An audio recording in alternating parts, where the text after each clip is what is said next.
शंकरनगर विंचूर येथील शाळेत इयत्ता 10वीत शिकणाऱ्या 15 वर्ष 7 महिने वयाच्या अश्विनी आनंद राठोड हिने राहत्या घरी गळफास घेऊन आत्महत्या केल्याची दुर्दैवी घटना सोमवारी 2 फेब्रुवारी 2026 रोजी सायंकाळी 4:30च्या सुमारास उघडकीस आली।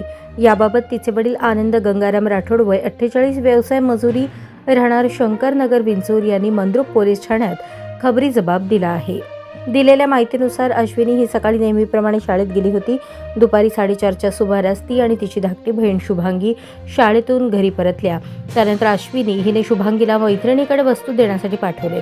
सुमारे 20 मिनिटांनी शुभांगी घरी परत आल्यानंतर अश्विनी ही घराच्या मागील खोलीत पत्र्याच्या शेडखाली असलेल्या लोखंडी अँगलला साडीच्या साहाय्याने गळफास घेतलेल्या अवस्थेत आढळून आली।